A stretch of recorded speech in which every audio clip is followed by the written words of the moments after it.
when I was 5 years old, got that picture, is that next to the boat right down there? Okay. When I was 5 years old, they came to Ohio to visit, and they picked me up. And this is what sent me on my quest to live in Florida. At the age of 5, they took me back to Florida. I was supposed to stay for 2 weeks, but the company my father was running, one of the unions were on strike, and I got to spend about 6 weeks here, all during the summertime. And I had, as a 5-year-old, I had a blast. They would allow me to walk across the street to Bryant Park, which is just all grass, and walk to the boat dock, which we have the boat landing. We have a picture of that, and I would stand there, and I'd go over there every time I heard the 3 horn beats from a boat that wanted the bridge to open. I was fascinated by that bridge over there. It's not the one we have now, it's the one that was there before. And I would stand at the boat loading dock and watch the bridge come up and go back down. I loved it. And they would let me go all over the neighborhood by myself to find them. Okay. This is my grandfather and my grandmother sitting in the patio, at the patio lounge. And this building sat at the corner of the lake. It's a lakeside, it's the next block back. Okay. So behind the photographer is the alley that's just behind the hotel.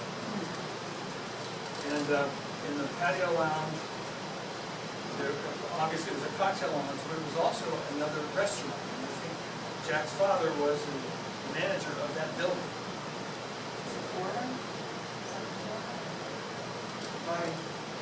What year are we talking about? Well, this was taken in 51, 52, but after that, your father was the manager at some point. Oh, right.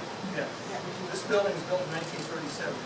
And as a young child, my parents, when they wanted to go to a cocktail party, they dragged the kids because they didn't have babysitters. So they plant us on stools in front of the bartender. His name, and he would lean over. This is back in 1961. He leaned over and he said, "My name is John F. Kennedy." John F. Kennedy. And so we were fascinated by this guy. He would tell us stories and serve us Shirley Temples, ginger ale. So there was a fountain behind them, and anything about this place. I think from the age of 5, I wanted to live here. And even in high school, I would occasionally ask my parents, "Is there any way that I can move to Lake Worth and live in those?" I just love my grandparents so much I wanted to live. And so I guess I made it part of my plan in my life to eventually live near where my grandparents live. Even though they're not alive anymore, I'm a permanent resident here. I'm living my dream. I'm living my dream. Family photos. My grandparents, that was taken, I don't know where it was taken, probably in the 30s. The picture in the middle, that's my mother and father standing in front of the lodge, on the patio there in the lodge. He took that. A lot of his pictures he took. Oh yeah, you have to put up with a 12 to 14-year-old with an Instamatic. Good job. And over on the other side, if you can help me, we went one day to a citrus grove somewhere near here. It's probably gone. No. Say that again? No. Yes, that's the neighborhood. Where was that? Lawrence Avenue. South Lawrence. Lawrence Road. Right. Oh, really? Yeah. Boynton Beach? Yeah. Stop Yeah. that. Yeah. South of Lantana. Boynton Beach Boulevard? Yeah. Thank you very much. South of Lantana, Lawrence. So we ended up getting into a citrus fruit fight in which my father won. That was after the photo was taken. That's me on the left, my sister Carol in the middle, and my brother Hank holding the grapefruit there on the right. The kid who caused the fruit fight is standing behind the 3 of us. Okay, next one. So this is just to let you know what the logo of the hotel was, what their stationery looked like, what the stationery looked like at the hotel. And, This was in, so their son was Richard Perry Pease. This was in his stuff. This was a letter written to him by his mom, Fran Pease. yeah. Yeah. So this is the only piece of hotel stationery that we own anymore. And Yeah. I don't know if there's any more. At one point in 2006, I went to the hotel and it was closed, it was in the evening. But there was an unlocked door and I opened it and there was a man standing behind the front desk. So I don't know whether he was. I walked up to him and I said who I was. And I said, do you know of any archives? It could be anything, papers, newspapers, the ripples. He had no idea. And I fear that all that material is either moldy or gone completely. But it's those archives that I'm really interested in. Okay. So about 1961, our family decided to go to Florida. My parents occasionally would have a meeting they had to go to in the Boca Resort, and they'd dump us with my grandparents, which was fine with me, while they went on down to Boca Raton. But in the late 50s, my grandfather acquired one of the first Polaroid cameras. He was fascinated by this, and they sold postcard backings with their film. And so you could take a picture, paste the postcard backing on it, stick a stamp on it, write a note to your grandchild, and this is what we got in the mail. This is my uncle and his MG, my grandfather and his Chrysler, and my grandmother and her Rambler. How cool. And across the, we'll see in a minute, I took some pictures. The view. Dick, the view here, this is Bryant Park, Yeah. this big concrete pad, Yep. anybody know what that Do they was? know what that is? Shovel. Yeah, No, I don't think so. I don't know. This is the old bridge up here. The old drawbridge. I think there was a pumping plant or some kind of Well, we'll get into that in a minute. Yeah. I got some pictures of that. Anyway, go ahead. Okay. These are postcards that were in the possession of my uncle when he passed away. And we have them now. Just a couple of this is what year is this, Laura? I think we looked at the cars, we're kind of guessing maybe late 30s. For this picture, the late I think so. 1930s. Yeah. But this is after 1963 because the Towers is in here. Now, I get this feeling that my grandfather helped name that building the Towers because the nickname of the Mount Livermore Hotel was, from the locals, was the Towers. And my grandfather's brother was named Richard Towers Pease. So I think he kind of pushed it so that he could call this the Towers. Anyway, the shuffleboard courts, the new shuffleboard courts, 6 of them were placed between the Towers and the hotel. But years after that, they were torn out and the swimming pool was put in there. This shows the Statler, New Hampshire. There was a swimming pool, just see some blue. I can see it from here. There's a swimming pool there. That was the only pool that they had when I was a teenager back in the 60s. And that's where all the teenage girls were, and that's where all the teenage boys were. So that when I was 5, this is when they came to take me, they brought me to Florida. My grandfather had a series of boats, anywhere from this one to a 21-foot Chris Craft many years later. And that's me in the back of the boat. And that's photographed behind the lodge, in the alley behind the lodge. Okay. My birthday is Christmas Day. So I loved it when my mother and father would say, we're going to go to Florida for Christmas. Okay. So I'm going to get a birthday cake in the dining room. That's what I want. So we first came down here when I was going to turn 7. We came by train from Cincinnati. I think my parents probably couldn't put up with us in a car. And then this is, I think, when I turned 11. This is my grandmother who had already begun to contract emphysema. And she quit the front desk in 1856 when she became ill. My grandfather, my mother, my brother, and me. If anybody remembers or can tell me who this lady is, she was the maitre d' for many years in the dining room. A wonderful lady. I just wish I could remember who she was. So Before you go off this one, yep. dress code, talk about dress Oh code. yeah. Even the boys, we had to put on ties and coats, and have our shoes shined, make sure our shoes were shined before we went to dinner.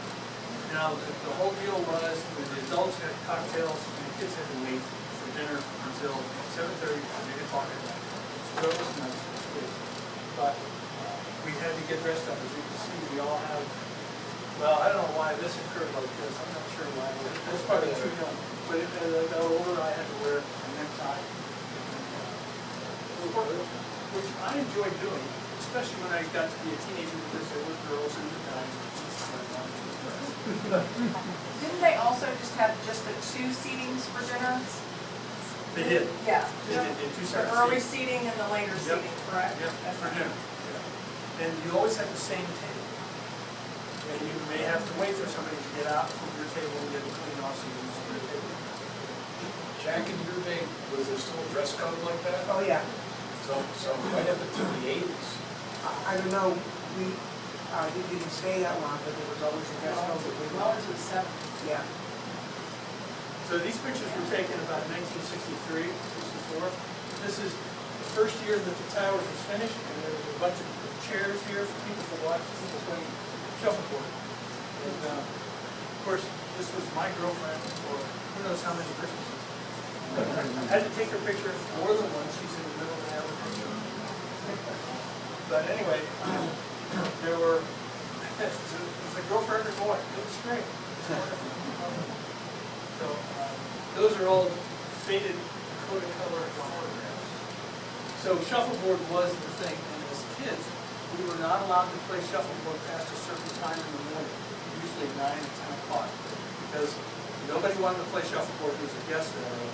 So we had to go out with mom and dad, brother and sister, play shuffleboard. But then after that, in the afternoon, no way we'd be allowed to play shuffleboard because the adults had the shuffleboard. So you can't see it, but I think that's my sister and my father. This is my mother and my sister, and these are my girlfriend and her older sister. Does anybody know how long shuffleboard lasted? I'm gonna say, Were people playing? so it's 80s. I think I see some people still playing in briny breezes.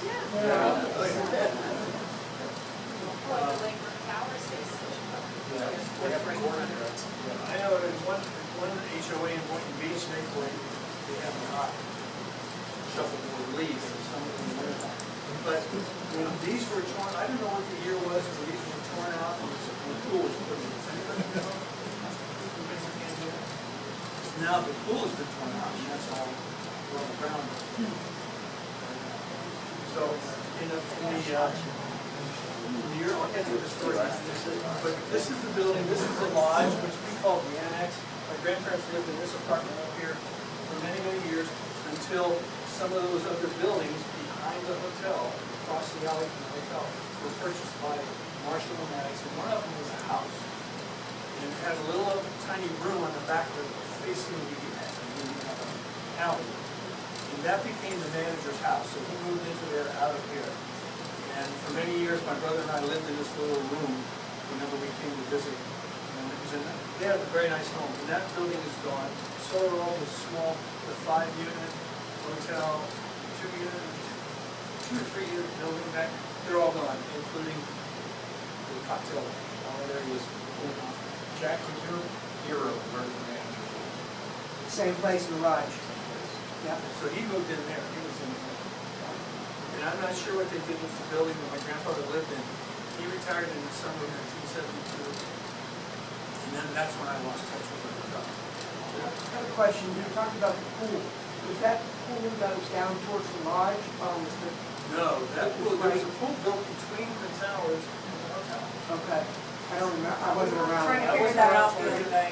Yeah. But that's why I'm asking. The other pool is still there, the Yeah. one that's down towards the That lodge. pool, as a kid, and a curious kid, the week that I had to leave, I went down there because some man was down there in the yard in front of the stable with a shovel, and he was digging up the turf for the pool.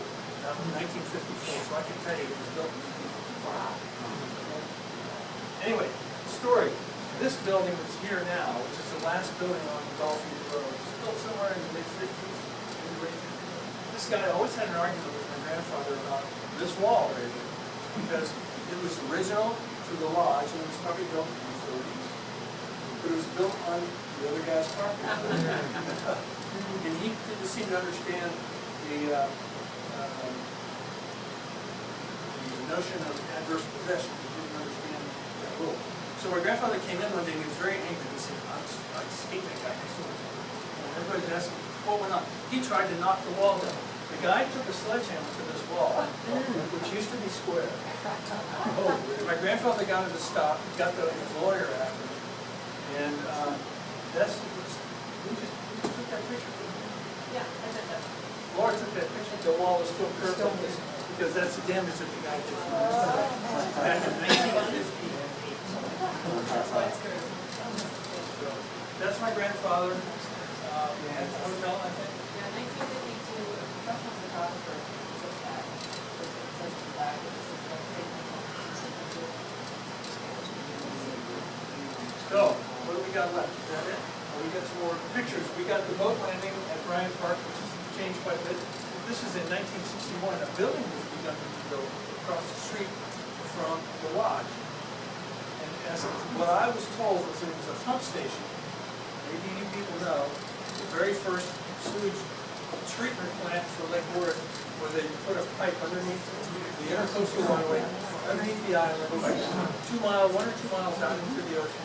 They pumped the town sewage all the way out.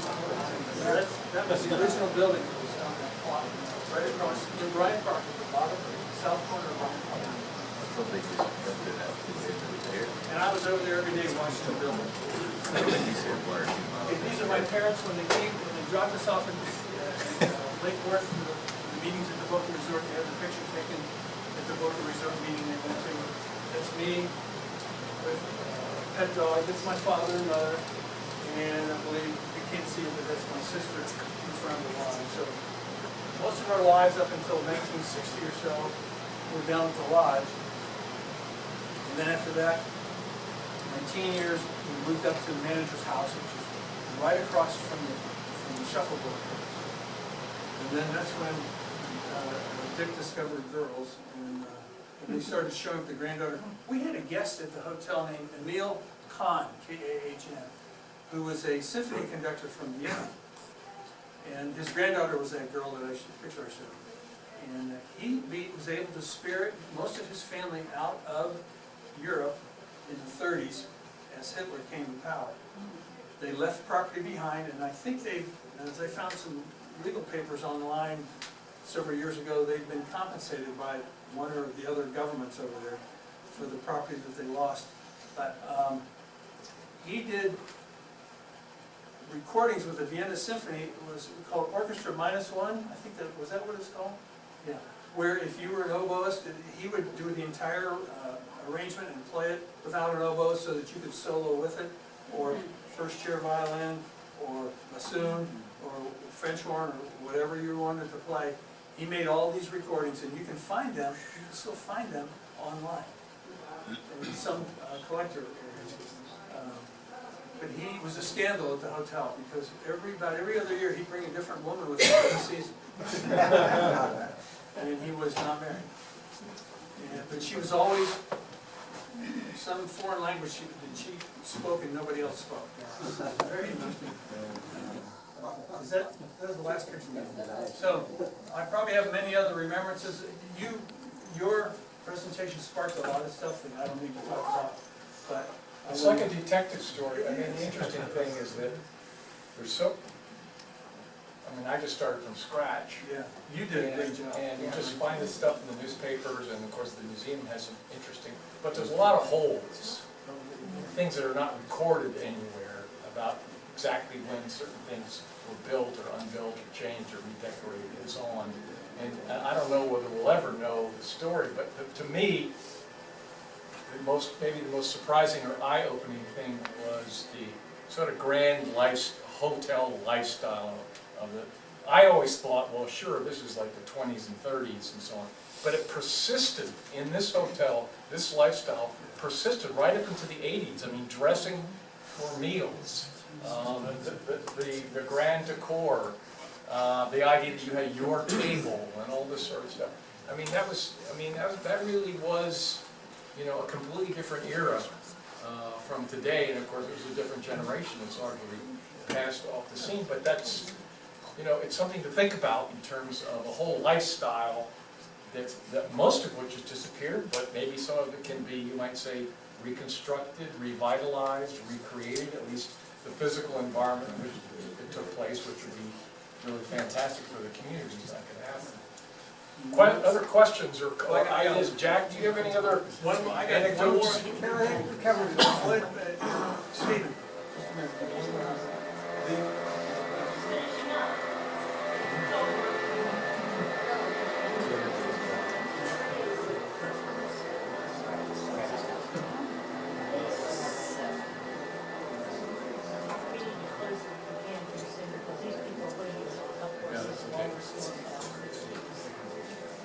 The Gulfstream Hotel appeared in literature once.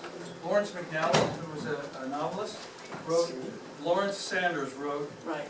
McNally. And in one of McNally's books, he meets one of the bad guys in the Daniels restaurant in the Gulfstream Hotel, and he gives a very nice review of the hotel and the restaurant. And I was in Chicago with my sister, and I brought the book with me, and we were at dinner, and I said, I want to read you from this novel that I have. She said, no, I don't want to hear it. No, I said, just be quiet and listen to me. And I read the first couple of sentences, and her eyes lit up. She said, the Gulfstream Hotel, in that book? Yes, in that book. By the way, in this book, the Gulfstream Hotel, it's in the historical study. It might be in the It's out library. of print. It's in the Lake Worth Library. We also have a collection. It's in the museum and in the library. So it's out of print and unavailable. I tried it. And it's a pretty flowery description of what happened, but it's a good description by Glenn Ingram of how the hotel was during the time he was there, and he gives a good initial history. It goes up to 1975.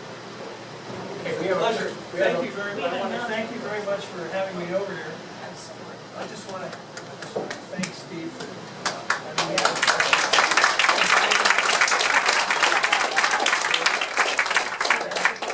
I have just a quick remembrance. I did a weekend for a group that I belonged to in the hotel. And I had 200 people here from all over the United States. And about 97, I think it was. But we had a big party. You know how the two towers are here and then the entrance is here. We had a big party on top of the roof there. And so we could, and then Bryant Park on Thursday night had music. So we could look just around the corner and have music there. But the funny part about it was on Sunday, we had brunch in the front on the south, west tower. And then we sat on the lanai out in the front, and that was the day of the Gay Pride Parade. And it was so funny because everybody remembers that weekend because I produced this wonderful parade that they could see. One other thing, which is just an interesting, we talked about Prohibition in the 20s. Lake Worth was dry in 1913. We voted Prohibition here. So that's an interesting fuzzy part. Well, there's a lot of stories about drinking in the hotel all during that period. Of course, Florida was famous for rum running, and I remember there was a story in the papers while I was looking for Lake Worth of 2 tank trucks that were stopped, by the law enforcement. It turned out to be full of Any other? Yes, sir. I've been here for 42 years.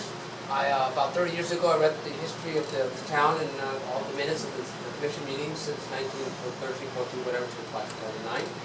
I've basically worked in the African American community. I've been in this community, and I've was one of the pioneers in a lot of things in this town, one of the first ones ever. My question to all of you is, what was your interaction, because, I've asked this question because it's still, I'm even saying it's not there, what was your interaction with the African American community in this town? They were here since 1923. And what was your interaction? Did you know they existed? Did you hire them? Did you have intimate association with them? Yeah, last meeting. I'd like to know that history. The last meeting, we had a big tour The last meeting, I'm talking about the hotel. Oh, At the the hotel. beginning of the town, the 1920s and 30s. The Do you have any memories of that? Only because I asked the Palm Beach Post back in the 80s to interview the old timers who were dying off in the black community. And I just want to see if some of you folks know some of that history from your grandparents, how the interaction was. I know some of it because they told me the oral history there. and I have not written it down, most of it. And just know that I'd like to know what was the interaction. I was the darkest person on the beach in the 1980s, or the non-white person on the beach. I'll just tell you that much. So I just wondered about the black community. What was their interaction with them? Did they come to the hotel? I think there were some African Americans who started going into the hotel in the 1980s. Correct me if I'm wrong. But what was your interaction? Were they maids there?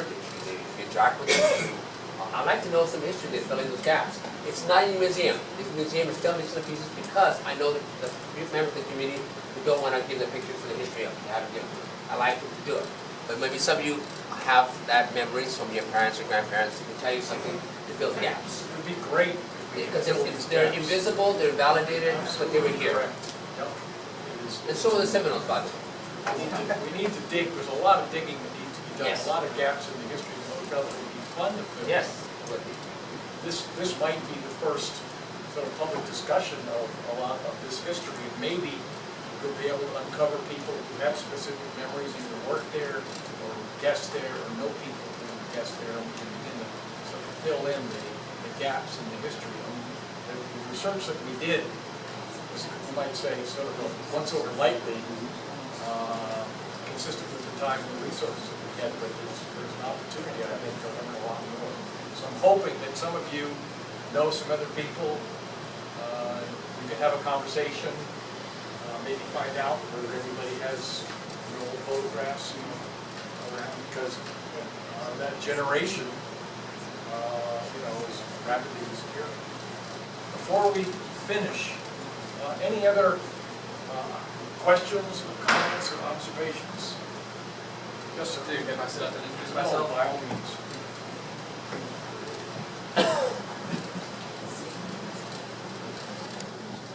Good evening, everybody.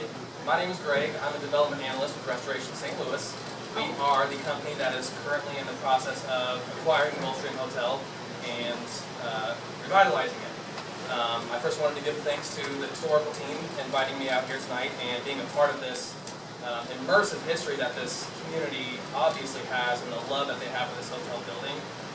And that just makes me so excited to be involved in this project, and I know it does for our ownership and the rest of the team that's involved too. Because the project is in such early stages, unfortunately I do not have any answers to specific questions regarding the development. However, I would love to hear stories, memories from anybody that has anything, pictures as well, that we can use as inspiration because we want to bring back the history of that hotel.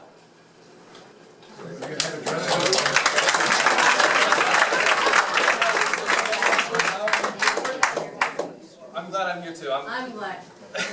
You can catch I'm sure that some of you will have some observations you'd like to make, and you'll stick around. Yes, for absolutely. afterwards. Yes. Let me also thank all of the other people that have spoken here today, especially Dick, Laura, and Jack, Wes, who's contributed. It's just the beginning of uncovering this really